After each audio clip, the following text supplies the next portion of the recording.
Severance, Season 2, Episode 7.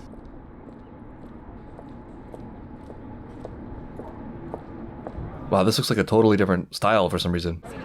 Oh, it's Gemma.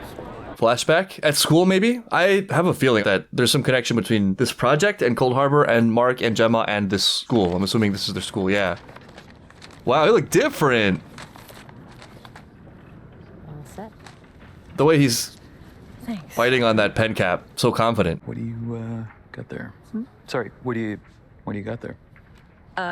Themes of Is this their meeting? Version in Tolstoy's The Death of Ivan Ilyich. Oh my God! Spoiler alert, please. What about you? She's so different also in a normal non-Severance context. She's like a real person.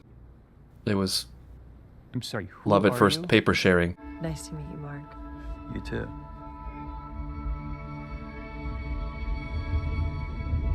I wonder what the symbolic significance of the blood giving is. Literally bleeding for this. Mark seems so smooth with it back then. It's weird. It's almost like something really traumatic happened to him.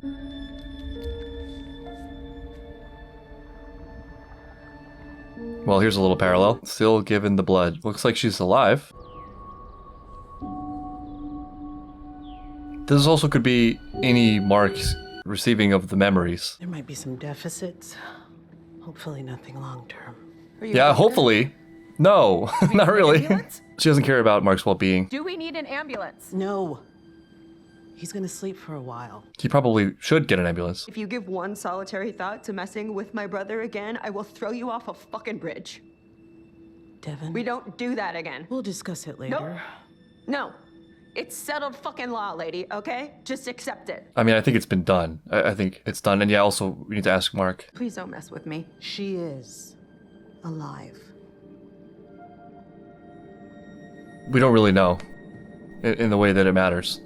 But it seems like she is. Just following beats of stories, though, a very likely way this plays out is that Mark actually has to cope with the loss of Gemma. Of course, not necessarily. I mean, there's a bunch of ways this could go, but that just feels like it would make a lot of sense given what we've seen, because Mark's big character struggle, at least in part, is sort of reconnecting or unseverancing, if you will, from his life. At the start of the show, he was in the process of kind of shutting down, turning off, literally and figuratively, coping with things like alcohol, trying to escape reality. The underlying subtext there being sort of like, what is the meaning of my life? What am I living for? Is this all there is? Is life just pain? How can the world be so unfair? All the thoughts you have when something terrible happens. And so, at least from a heroic character perspective, he would need to find a way to rise above it, reconnect or unseverance, to find the meaning in the things around him and find a purpose that he's living for. So he might still end up losing Gemma, but maybe gaining some context and some realizations that help him continue living well. Now, it's possible for that to happen with Gemma being alive. There are routes that could go, like his reflections on bargaining and how he wishes he could do things better. It could be like the value of what you have. There is a really cool heroic story in like saving his girlfriend from the evil dungeon. He was sort of sleeping and something was taken from him because of his carelessness in some part, and now he's awake and that will never happen again. But bottom line is I'm sort of keeping reservations about the whole, like, everything will be fine with Gemma. We can go back to normal. Poor Devin. This is so rough for her. I mean, like, she really loves Mark. And, like, it's frustrating when you really care about someone and they're in a really bad place and you want so desperately to do something to help them get out of it. Speaking of the whole bargaining thing, right? Like, your instinct is to, I can do something, I can fix it. But with somebody who's grieving, there's no quick fix. In the moment, there are a lot of choices that feel like lose-lose because you can't overstep without doing damage, but you also can't just leave them to their suffering. And she's been dealing with this with Mark, trying to do her best as a sister who loves him. And now, like, all this has happened despite her best intentions and desires. And it's also been established very clearly that she, too, had a really great relationship with Gemma. This is a shocking and hopeful and terrifying revelation to her also. A lot of mixed feelings there. This is Mark's health. He's clearly throwing himself down into a hole out of some kind of hope-based desperation. If you care about Mark's health, but also deeply understand his pain, how do you know what the line is there? It's a lot of emotions. You've eaten today, honey? Yes. Okay, it's the Gemma that we know. The innie Gemma. Done your reading? I'd recognize that comic voice anywhere. Calisthenics? Yes. What is this for, though? I'm starting to get some, like, real Rosemary's Baby or Silent Hill, let's create a demon child vibes. Let's create a demon Egan baby. If you were caught in a mudslide, would you be more afraid of suffocating or drowning? Drowning. Is that the wrong answer? I don't know. It's a hard question. I probably wouldn't be having clear thoughts. Probably be thinking, trapped in a mudslide. Where did it all go wrong? Option C, crushed by the pressure. I actually had a landslide occur right next to and in front of me on the road in Laos. It was like mud and a burning tree. How many rooms today? 6.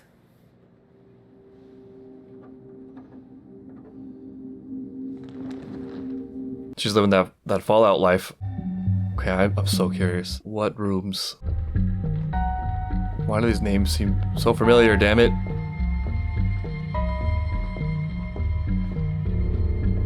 Allentown, Drainsville, another one that I already forgot. Sienna, Loveland. Jesus.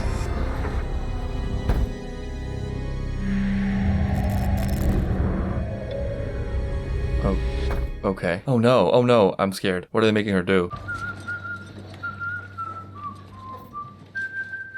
What do you call this in this case? It's like innie and other innie? Could I please get a break? Just for a little while. Where her life is just dentistry? It's been 6 weeks. I was just here. Yeah. Nobody likes the dentist. I should have been an accountant like my mom wanted. She's the dentist innie? She's the get your teeth fixed innie. Just exists for your teeth. You take the dentistry pain. That's hell. No one likes the dentist. This is your life? Just one perpetual dentist visit? God. Hell, he thought she had it bad. It could get so much worse. It can get so much worse. Let's see how we're doing. It's torture. Open wide, please. And her teeth look fine.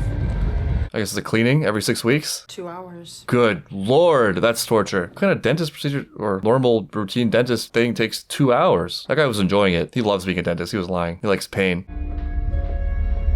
There's Cold Harbor. That name I know. Oh, bud. I need you back, me lady. Please come back. This is also a really tough call about the hospital and ambulance, because it takes a big risk for Mark's life. On the other side, risks Lumon knowing. That would be a different kind of disaster. I brought you something. Oh. Is it an anthill? It's an ant farm. And farm? Last night you said you liked ants. What? I said I like plants. Whoops, that makes so much more sense. I hate ants. Well, you're gonna learn to like them. You're gonna take it, and you're gonna like it. I'm not even here. Oh, you're not here? We're just slipping through memories. What happened to the ant farm? Yeah. Really? Oh, she was pregnant. That was a crib, right? What is this, France? A lot of tactile stuff, interesting. And the deer, what's the deer? It almost feels like a fantasy. I mean, it's romantic memories, so that makes some sense, but because it's Severance, I'm just suspicious of everything. Or actually, those are the kind of memories you have when you're in a lot of pain about the end of a relationship, because suddenly everything looks like it was perfect and beautiful, and you realize all the things you were taking for granted and how magical it was. You realize actually you were the bad one the whole time. Will be a grand adventure. I feel like we spend a lot of time together. Not enough. Really? Are you not drinking? Pregnant. Why is it you want to do this? Oh. Okay. Awful. A sick thought just emerged that that's what they want. That's part of what made her a target. I don't really know, but a cold chill just ran down my spine. Kind of a dumb thought that popped into my head that I don't really like or think, but just gonna voice it anyway. Miss Huang, maybe their kid. It doesn't stack up time-wise. But then again, last episode established some sort of time weirdness with Bert G. How maybe more time has passed than we think, which is also weird because it's something you would expect would be possible if there was some kind of severance thing happening with everyone. But like, I don't know, we're kind of in weird territory now. This episode just feels different. The whole thing just feels different. It's a different tone.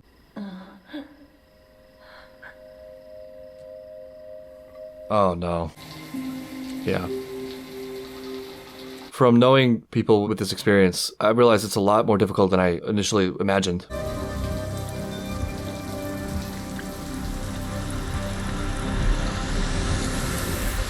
It's Casey. Oh, brutal. I'm here to observe Heliar. It's dark. That's a lot to have come back or experience for the first time.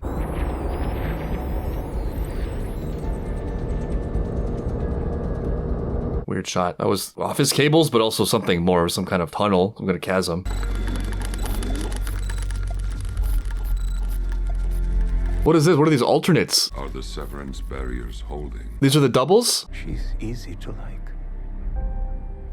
This is interesting Me too, of course. so much. What is with that the room of the other office? This is just taking things to a whole other level. Not sure, but it seems like they're building each other. Or maybe it's that they're sort of coalescing into a single point, maybe, so that they're the same. Or building something that is unified between them. Either to like keep a status quo, because they mentioned the severance technology and that it's working. Or maybe this is the reinforcement between the innie version and like this other version in this weird room. Or it could be multiple things in an iterative process because we're seeing different files. Maybe that's what the cables were. They're the links, they're the neurons between the two versions. That's the symbolic significance. It's not just cool office transitions. What was that side eye?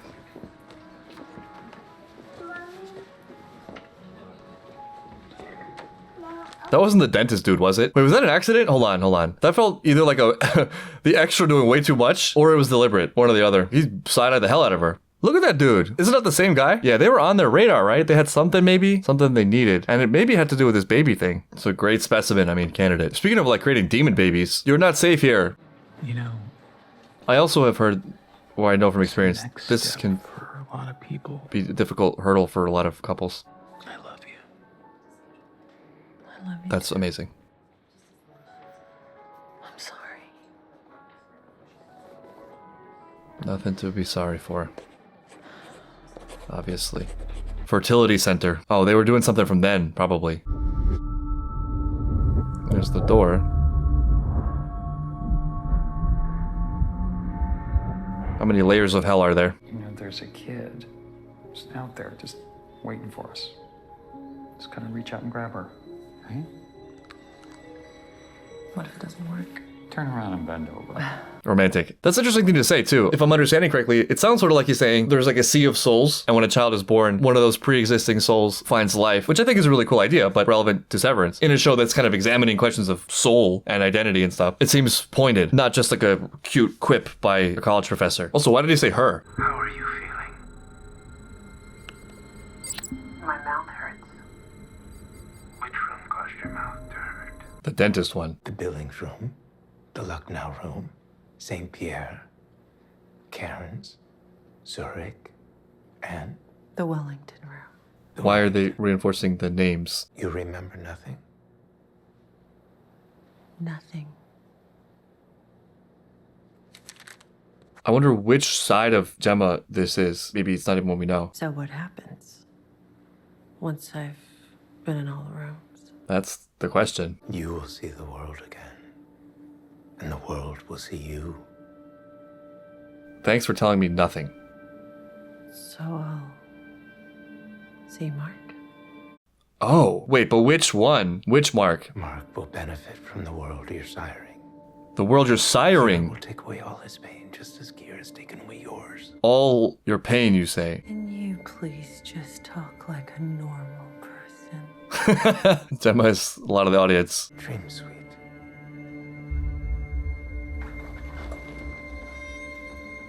So Lumon pretty bad, huh? Or not. Maybe this will all work out and we'll have, new age of God. We're creating a new world. Maybe we really are doing singularity consciousness. It's funny, like I departed from anime for the first time, ever, to watch the show. And it ends up maybe being the most anime plot. We're gonna revive God and new world. Another possibility theory. If we can find a way to do Severance that doesn't require the chip, or just if we can get enough people chipped, or we can find ways to pass on Severance to kids, you can create a whole world of people who are sort of under the thumb of Lumon, or have just something very specific, something pre-selected for, something that can be changed, something that's malleable for whatever it is they want. Oh, they were having trouble. There was some strain there. Is he okay? He's stable. No. It's an isolated event. He's journeying now. The long journey, long road. Wow, she was really doing this on a Chromebook. This is how you get Gemma out. Really? This? Because this looks like how you kill my brother. You two are definitely related. But yes, she's not wrong. I mean, it's too late now. It's done. She might know how to get in the cabin. I mean, fuck, she might know how to get to Gemma. She's Lumon through and through. She was raised by them. She's a soldier. She's It's a risk, I get that. Egan. Risk. I don't know if she's Lumon. I have custody of his brain now. You don't. I'm calling her. It's a risk. Huge gamble. Good luck. You can't leave him like this. No, no, no. She's very scared. Oh my god.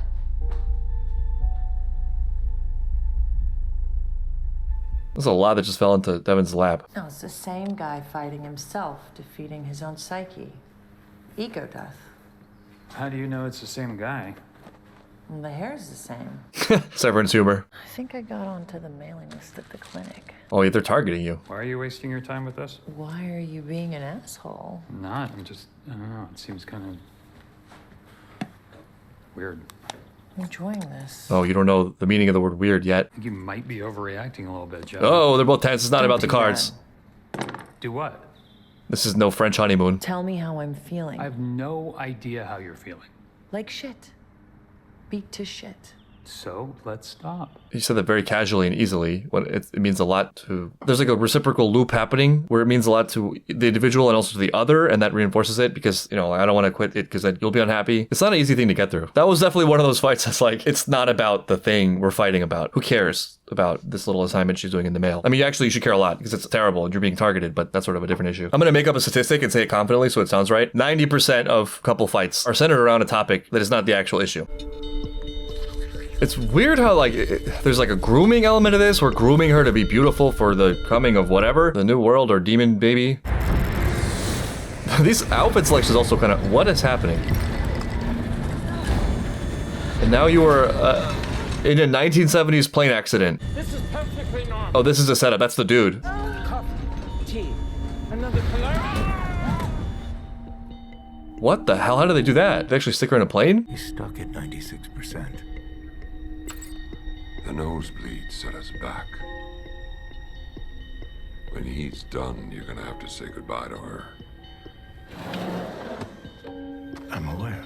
Delicious. All right, well, she's doomed. Why are you wearing that stupid sweater? My sweater is mysterious and important. With the fertility and the grooming and the health checks, seems like she's being groomed as the vehicle or vessel for this thing. The plane thing is throwing me through a loop. This dude seems to be in charge of creating her experiences, like a different experience. Maybe things that are psychologically trying, which is maybe what they were trying to test for and select for with that weird psychological test kit that came in the mail. It's so creepy. She's like a little doll in a dollhouse. Do I look nicely enough? Dress up all for you. I'd be a good girl drinking all the wines. Also, this may be not connected, but I thought of it when I saw the 96% thing being stuck. If we're trying to recreate a consciousness, there's this classic mind-body problem where, like, yes, it's reasonable to assume that our consciousnesses are a result of our physical bodies, but it also seems unlikely you can create it physically. Maybe you can, and maybe we just have yet to do that. And maybe this is wrong. Maybe this is wishful thinking or naivety, but it seems like there's something more to consciousness. There's like a line, a point you hit, where that tiny marginal difference is a whole different world. To try to get to that point with some kind of mechanical approach, maybe even with the best technology, you might expect there to be some kind of like asymptote approaching 100% but never quite reaching it, where you can't quite get it fully. You can't cross that threshold into real consciousness. This has actually become increasingly topical because of the AI boom, where at least part of the conversation, though it seems like decreasingly a part of the conversation, is like this AI superintelligence, right? Where, you know, what it'll probably end up being is a very advanced program for efficiency, not actual consciousness. It seems almost impossible without some massive breakthrough that isn't on the linear scale of the progress we're making. Though, I mean, I don't really know what I'm talking about. This is approaching it from a perspective of zero technological expertise and 100% gut feeling, so I don't know. For things that are complex, often it's a mistake seeing a trajectory and projecting that in a straight line and assuming that, like, if you keep going up, you reach that critical moment where it becomes the thing you're targeting. It could get really, really, really good and really close and still be kind of worthless in that way. Crucially, not the thing.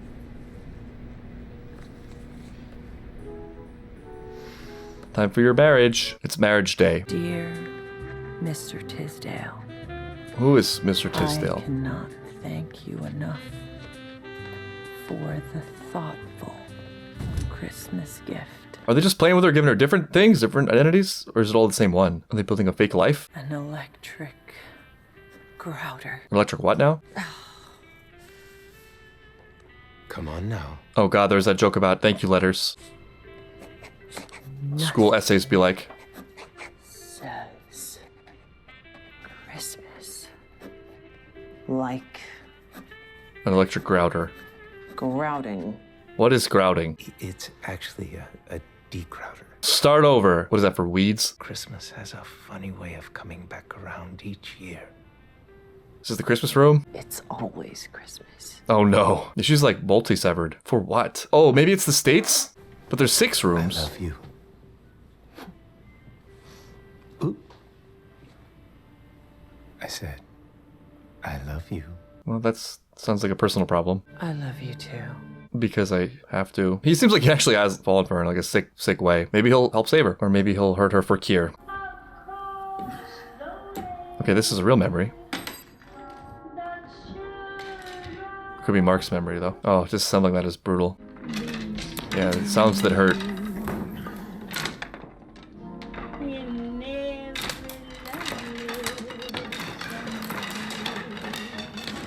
Symbols of pain. Crazy how objects can take on a whole life in certain events. That crib is representing all their difficulties and pain. Almost seems like it was her memory. Hard to tell what's a transition and what's a memory. This is very Fallout, especially with the music. Hello, Gemma. Dr. Maurer? How are you feeling? My hand hurts. On account of the 8 million letters I wrote. What room caused your hand to hurt? What do you want? What are you getting out of this? I want to go home. We don't like this box? Your husband remarried last year. Lie. So it seems like she And he has a daughter now. actually does remember the outside world. So this is outie original. I don't believe you. Gemma. Smart. You've been gone a long time, Gemma. He's moved on. In fact, neither of them have. The death of Ivan Ilyich. Let me guess. That was the Died at essay. the end. Oh! I did not see that coming. He could see Ivan's death, but not his own. It's when you're very smart and right in the way that matters the least. There it is. Wait, but Irving was there, no? Does it not suggest that Irving has come out of this area? That he underwent whatever this process is? It could possibly go like this. You get someone into this program, you create a new save state, you have them create a life, then you put them out into the world as that identity. And then have them come back and create a new save state, a new innie, where the outie is actually a former innie. I don't know. I'm like off the rails this episode. There's just so much information, and it's so confusing. There's so much to parse through. It could mean so many possible things. Gemma!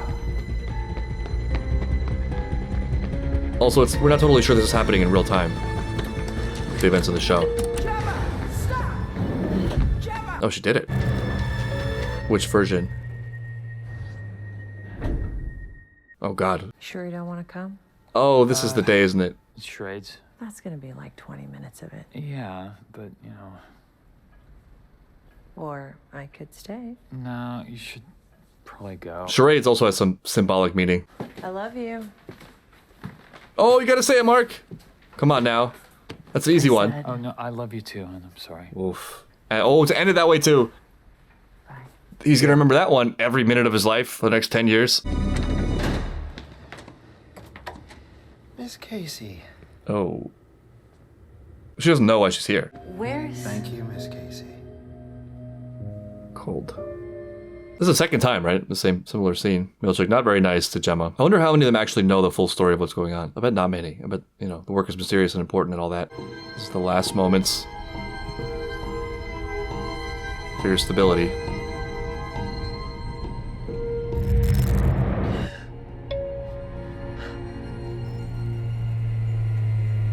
How do you beat that? I don't know. You can't write a note, and now you're penalized. You've been a bad girl. I'm gonna dress you up all nice, make you drink all the wines. So they targeted her. It wasn't that they found her after the car crash. I mean, they probably made this happen. She was a target from the beginning. Something about her they needed and were cultivating. I remember when the show started, it's like, what are the ethics of the innie natty thing? Is it okay to have innies? Who's right? Is it Lumon or is it the protesters? And here we are in season 2 with like slave Gemma. Like, no, this is not. It's not really questionable. Not a whole lot of ambiguity here. Or is there? We'll see what we're building. As we all know, if something is done for the greater good, that's all that you need. What is one woman's life and suffering? This is like memories coming back for the innie who didn't know. He will experience the memories coming back. I guess, in a sense. This was awful. This was an awful episode. It's horrible. It's good. I mean, it's great. It's heart-wrenching. They really swung for the fences with this season. There's 2 episodes that come to mind where it's like they just did something different. One was the Orc Bow, which I love, and this is another one where this didn't feel like the same show. There was no levity. They just leaned into the drama and the pain for Mark and Gemma, their relationship, which was fraying because of the fertility issues, which is sad. And also, this sounds kind of like heartless to say, and it's not the whole story, but probably actually is a significant source of his pain post Gemma's alleged death. Because there's the pain of loss, which is always painful and kind of a constant. But I think, and this is just from personal experience, the things that actually emerge in your mind that are maybe on the more insidious side of the pain is your own wrongdoing and your guilt. Your mind goes all over the place to a million dark spaces, but guilt happens to be a particularly sticky one. So that's the melodrama side. They also lean really heavily into the mystery intrigue. There's a lot here. Like, I felt like I spent this episode just like aimlessly theorizing and saying a million different things. It still could be a lot of things. It's not really a reveal, it's more like more intrigue. But now at least we know that Gemma actually is alive in a significant way. We have hints that it connects to her fertility and there being a child. We have this other room where it seems like they're reinforcing the consciousness thing and maybe like ping-ponging the consciousness in some way. And we have Gemma clearly being prepared for Cold Harbor, the Cold Harbor that Mark is building. Going forward, I'm really curious to see what the new Mark looks like. It's weird because his outie self, who already has experienced the grief, will experience the grief again almost like it's the first time. Because it's now likely the same consciousness, but part of that consciousness has never experienced it. So that will be reactivated. And that's an interesting thing to think about. I actually would guess that there are some potential positives there. I think the Mark we saw at the beginning of the show hadn't actually processed it, which is perfectly understandable given the limited amount of time, but also was kind of unconsciously delaying the processing of it through burying his feelings through alcohol and this sort of sleepy existence, severance, looking for escapes. There's something about like going through the emotion intensely that is like a malleable state again. It's hard to explain, but it's something I can sort of feel where if you have really volatile emotions, it's like magma, and then it gradually starts to harden, and the shape it hardens in is really important. It will really depend on how the thing is processed. But often the way that it gets healed is actually by like extreme heat, which would be extreme emotion, which kind of melts the rock back into a more liquid state. And then hopefully in that time you've also grown. It's not starting over from the beginning because you can still keep the progress you've made. You can just sort of like reform it in a slightly better way. I don't know if this is true. I can't factually verify this, but I have heard that MDMA is used for help healing trauma. And when I heard that, again, I don't know if it's true, but I'm like, that actually makes intuitive sense because what that is stimulating extreme depths of emotion. From experience, I would say that in healing processes, the significant milestones are often accompanied by a significant emotional breakdown, just being unconsolable and just feeling the heightened form of pain and loss, crying it out. It feels a little bit different. You feel a little bit refreshed after that stage. Critically, this is separate, but like dangerously close to hunting for pain, which is not good. You don't want to like manufacture problems and dive into problems and make them problems when they're not. You don't want to seek trauma. You don't want to become over infatuated with your own pain. But something about like really, really deeply feeling the raw emotion, kind of stripped away of like ego and personal need and attention seeking, just really like the depths of the experience emotionally, as difficult as it is. I mean, a lot of people turn out of it. They withdraw from it, which is the process by which it forms in that kind of weird way where it's kind of unresolved. Just to give a fun example of this, my first ever devastating breakup, there was a lot of build up to this pain and I was sort of at a breaking point. And then of all things, I watched an episode of King of the Hill called Dang Old Love, which I've seen like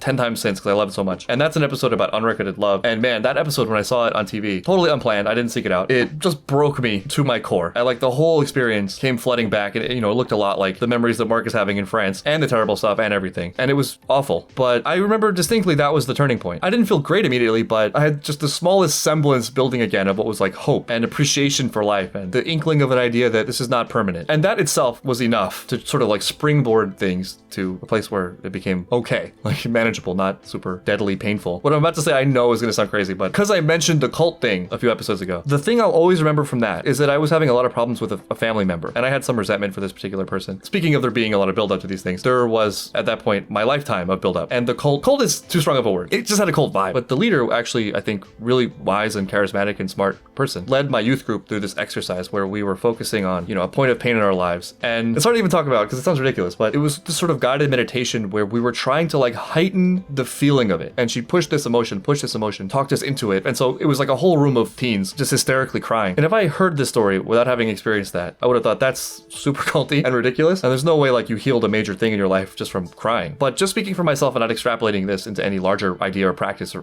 whatever, that absolutely was the turning point for me in that relationship, which is now a great relationship. It helped dispel the resentment. It helped dispel the guilt. It helped it to become about the issue itself and sort of cut the strings that tied it together with self-identity and greater catastrophic thinking. And it just like was sad. And on the other side of it was an issue that could be addressed through action. And like I walked out of that room and retreat never being able to look at that the same way again. So I'm optimistic for Mark that barring the physical dangers of this procedure, this can be like a renewed start to life. And he also has a very, very clear goal and purpose to focus on, which is saving Gemma.